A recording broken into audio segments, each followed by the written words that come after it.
Hey there again, tiktakers. Remember the story of Yoon and her sister Leah? So far, we've shared with you 3 episodes which show the horrible nightmare that Leah has been enduring after Yoon was murdered. She is determined to find the culprits of her death, but in doing so, she has put herself in danger. The last time we saw Leah, she was in her room. After abandoning the Among Us match that she agreed to play in so she could discover who murdered her sister, she received a horrifying message on her computer.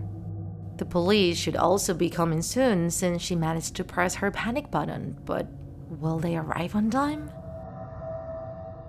Leah didn't know what to do. The computer was frozen, showing the same terrifying threat from before. "You have betrayed us. You will pay."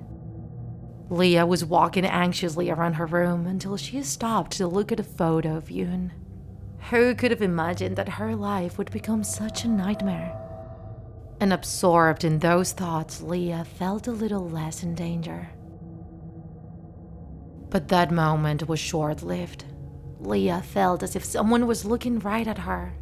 She turned around and there he was. A tall person wearing a mask.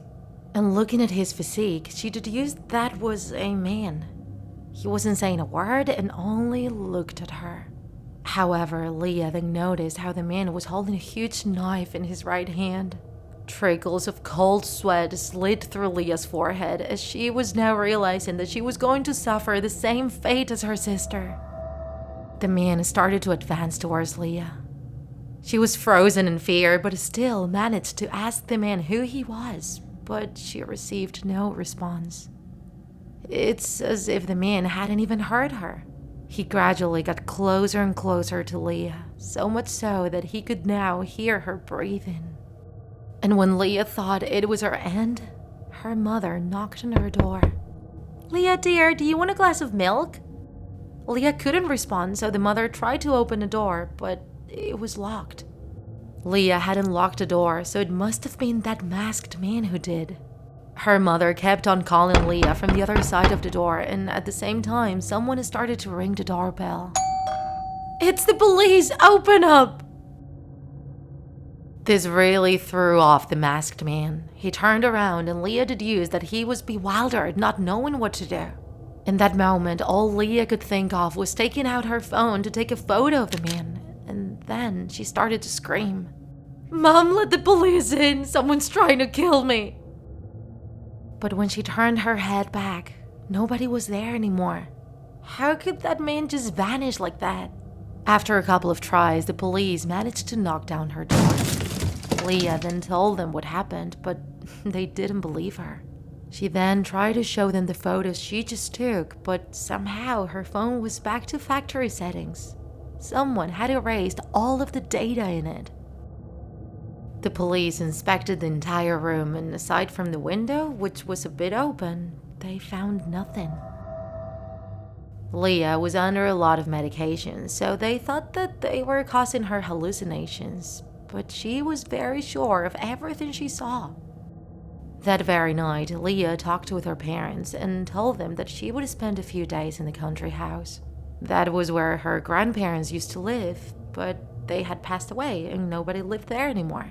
So she brought with her a few important items, among them her father's old Polaroid camera. It was clear the killers had a way to control modern technology somehow. Leah didn't even bring her phone since she knew she could be tracked. She only brought a laptop, which should represent no danger so long as she didn't connect it to the internet. In less than 2 hours, she arrived to the countryside. Her grandparents were hunters, so they had shotguns and hunting implements in the house. She was always against hunting, but her grandparents' weapons would certainly come in handy if she needed to defend her life. Leah spent 2 days perfecting her plan, and once she felt ready, she got to work. She brought with her a SIM card with an active data plan. She then inserted it in her laptop and turned it on. She just looked at the screen, waiting for the killers to track her. It was just a matter of time. She had already informed the police about what she was doing, so everything was going according to plan. A police patrol would be watching the country house, and even though they didn't believe Leah, her family was still under protection, so they had no choice but to follow along. The wait felt like an eternity, and Leah thought that her plan didn't work. However, when she was about to shut down her laptop, she heard steps right behind her. And when she turned around, there he was again. Standing very still, the masked man observed Leah. And then he actually talked. All he said is that she should say goodbye to her 2 officer friends who he killed before coming in. A cold shiver went down Leah's entire body. They were alone, her and the murderer of her sister. And shortly after, the masked man tried to stab Leah with the knife. Both struggled, and she managed to push him away with a kick, but he didn't know that she had a shotgun hidden nearby. Leah grabbed the weapon and pointed it at the masked man. He was trapped, and she wanted to know his identity before finishing him off. So Leah cornered the man and managed to get him into the cellar. She closed the gate and locked it with a padlock. And then she ordered the man to take off his mask. And when he did, the very last thing Leah expected to see was the face of her lifelong neighbor. That man had visited Leah's parents for coffee many times and had even given them gifts. That man even did all the electrical installation of her house, which explained many things. So how could he do something so atrocious? Leah couldn't help but wonder, why?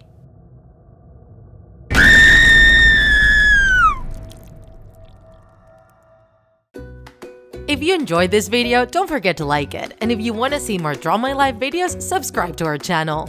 See you in the next episode!